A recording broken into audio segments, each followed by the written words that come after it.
Okay, so here's the thing. If you've been around this channel at all, you should know, listen, sometimes I pot commit to series. All right? Hey, you know, sometimes the need to buy manga, it just consumes me, and I make some poor financial decisions. That's okay. I feel like it happens to all of us. You know, hey, we're not judging here.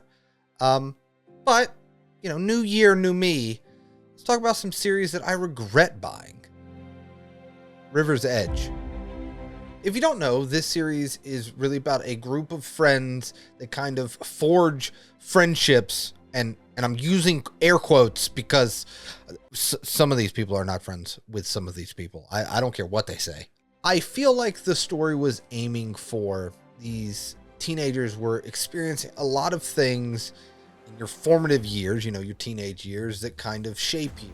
And they don't have some of the best examples in their life, and it is just these teenagers kind of experiencing horrible things in their day-to-day life. And to be honest with you, and I know there are a bunch of series that I talk about that I really like that handle tough subjects, you know, Boys Abyss, Blood on the Tracks, some series that I really enjoy. But for some reason, River's Edge just didn't strike that balance where you kind of care for these characters, and even though they're going through horribly traumatic stuff, it was just too much to me. It just felt like it was nonstop over and over and over again. But just when I closed this book, I didn't feel anything in a weird way.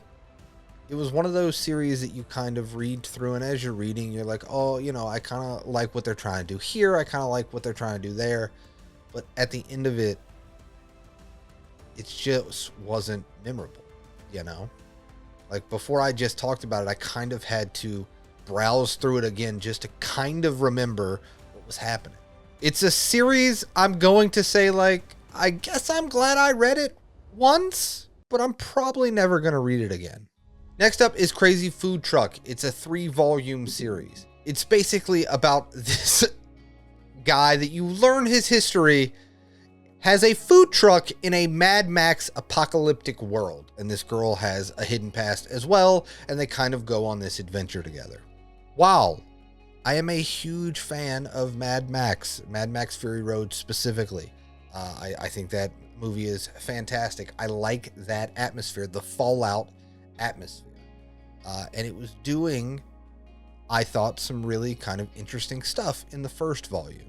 And while I don't know kind of the behind the scenes, by the end of the 3rd volume, which is the entire series, it felt incredibly rushed. It didn't feel like the author, and again, this is just me kind of jumping at something. It didn't feel like the author planned for it to be 3. It kind of felt like there was more. Because you get to like the 2nd volume, and these big bads that are that are, you know, written like they are going to be the biggest bad and they're going to do a bunch of stuff. They just start meeting, and then they start fighting, and then, you know, you have your ending. And I'm not going to say the ending here just in case, like, maybe you read it and you really enjoyed it, or you want to check it out. Like, I'm not going to spoil that for you. And while there are good short series, this felt like it needed to be a little bit longer than 3 volumes to kind of tell the story that I think he was trying to tell. Because it felt so rushed, you don't feel connected to these 2 main characters, you know, and they build this relationship that it just feels like it was on the fast track. You know what I mean? It just felt like we're meeting, we're kind of into each other. I will go to the ends of the earth for you. It's been 20 pages. It's been like 20 pages. It's been a chapter and a half. Obviously, it's not that quick, but it did feel like it's been a 1 chapter. They're like, no, the ends of the earth. I will go to you to the ends of the earth. And by the end of it, it just felt like one of those manga that you read, and it seemed like it had so much potential. So this one really bums me out. The next one is Yona of the Dawn.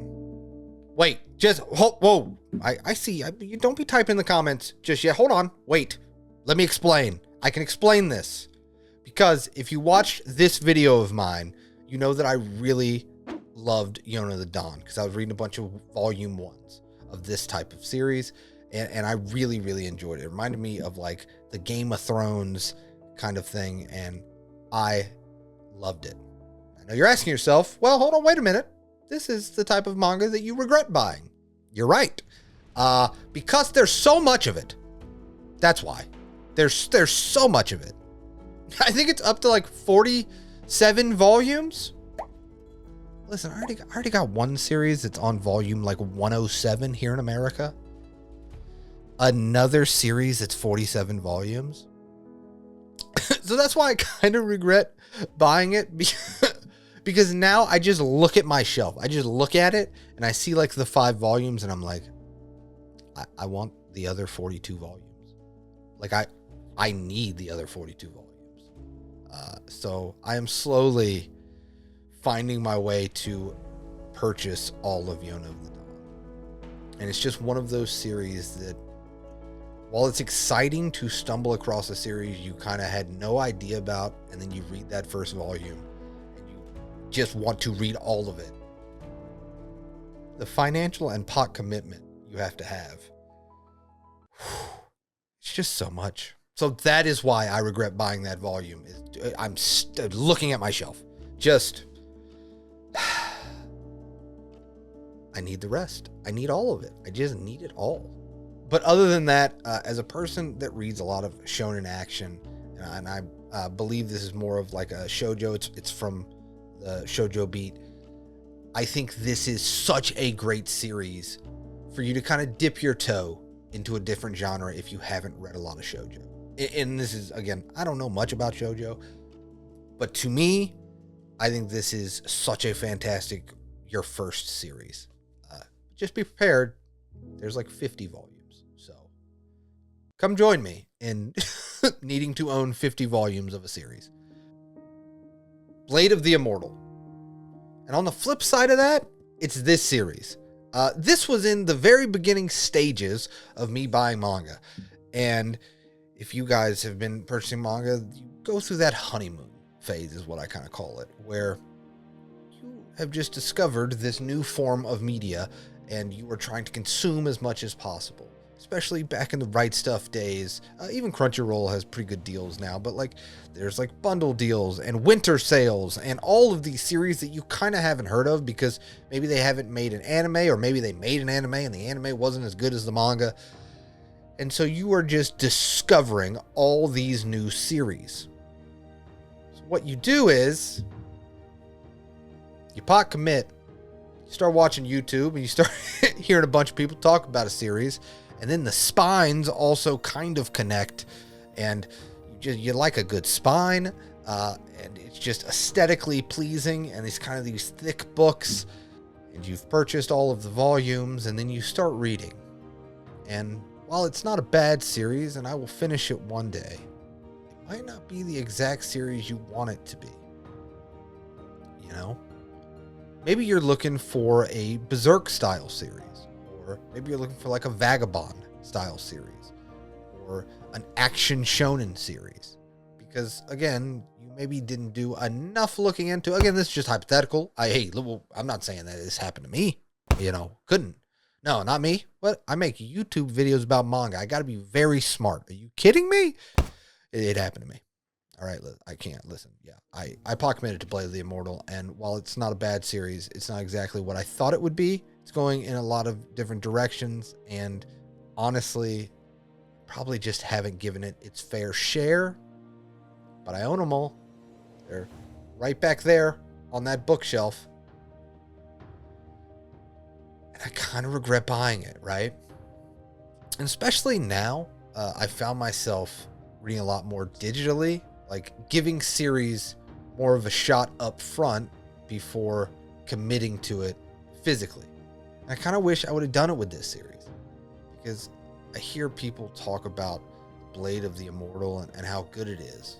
And I think because it was in the beginning of me buying a ton of manga, I was buying way more than I was reading.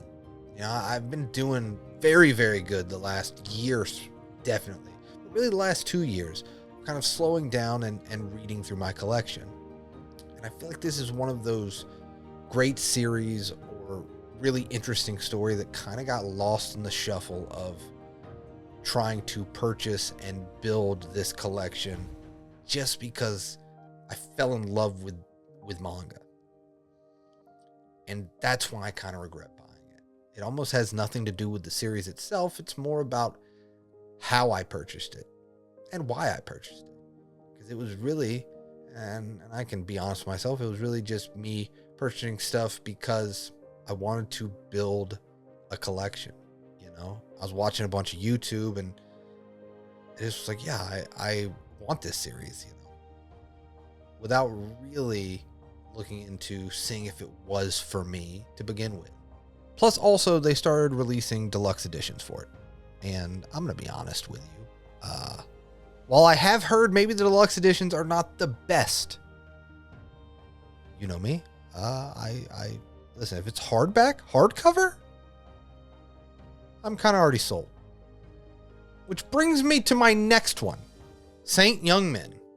This is a slice of life comedy series. What if Jesus and Buddha were roommates and they were just kind of experiencing the world? I really started to pick this up. I had never heard of this series. I own like 5 or 6 volumes. And while I do think it's funny and kind of a unique take on comedy slice of life using kind of these figures in my opinion, like an interesting way, right? And while I did enjoy the 5 volumes that I own and that I've read and they're kind of wacky adventures, being Jesus and Buddha living in the real world.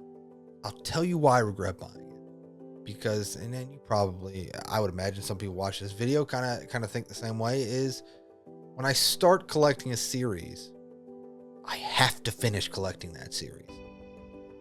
Even if I think it kind of ran its course in the first handful of volumes.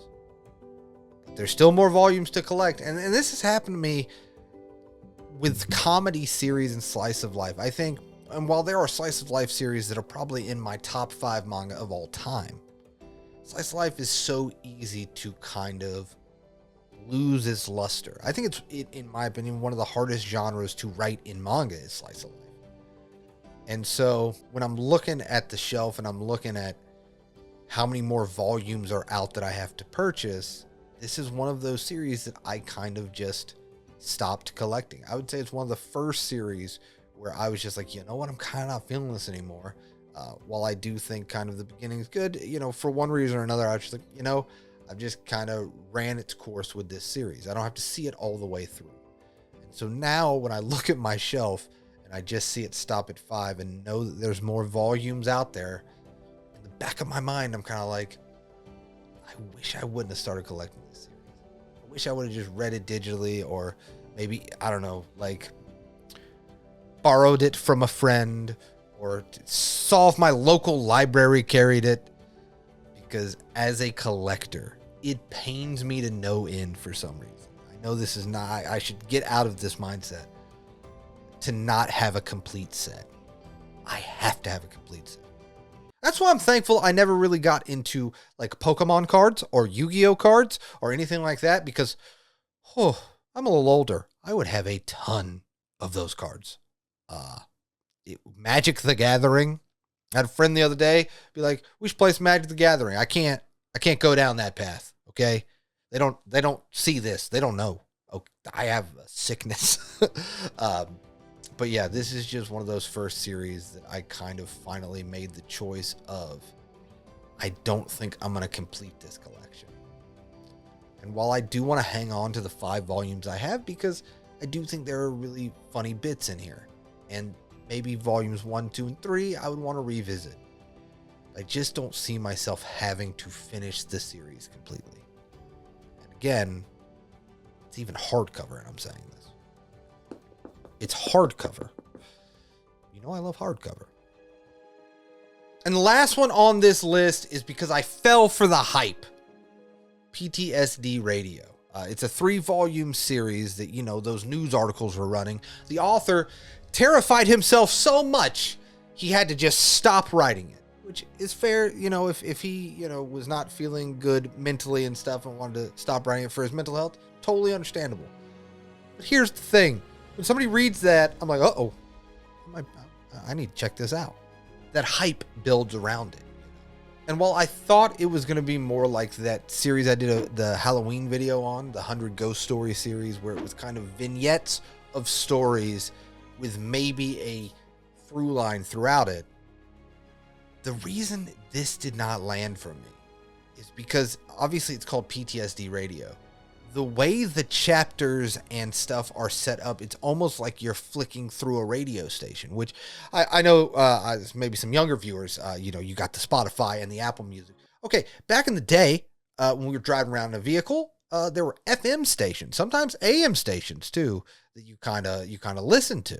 And sometimes you could hit the scan button. You could scan for different radio frequencies and just get different radio stations. And there was a little knob on the stereo too that you could just you just flip around and then you get different radio stations. It's kind of like a shuffle playlist on Spotify. That's the easiest way. And that's kind of how the chapters are structured. And while I think there is an interesting aspect to that, it didn't land for me. It felt disjointed and kind of all over the place, just for me as the reader. And also the type of horror that I think he was trying to go for, because it felt so disjointed and I didn't really was following anything. And I do think that there was a through line somewhere in there, right? And maybe I need to just get further, because I still haven't even finished all 3 volumes. I've just finished 2 volumes. I still have the 3rd volume on that shelf, never read. So maybe by the end of it, it all clicks together, and maybe one day I will kind of read through it. But it was just one of those that the hype got to me so much, and these news articles, and I just felt like, oh, I really need to read this. So then, you know, you go to the Books A Million, and you're like, oh, they got all 3 volumes. Well, here we go. I'm pot committing. And it was just one of those series that was not exactly what I expected. Because regardless if it's horror, slice of life, romance, action, for me to latch on to a series, it has to have characters that I care about, regardless of the genre. And just the way that he structured this story, you couldn't care about anything. And while, again, it might have been an artistic choice, I'm just saying, it's just not for me. So yeah, those are just some manga series that when I was looking at my manga collection, you know, start of the new year, I was thinking about reorganizing. I thought this would be an interesting video. Because again, it's not me talking down about a series, or at least I tried it not to be. It was more of just kind of these series that I pot committed to, or I didn't do enough research into. They just weren't for me. Because I truthfully believe that not every manga series has to be for everybody. You know what I mean? But yeah, let's talk in the comments down below. What are some series in your manga collection that you kind of regret buying? And as always, I appreciate you guys made it to the end of this video. It means the world to me. And I hope if you're having a bad day, it gets better. If you're having a good day, it becomes fantastic. I'll see you next time.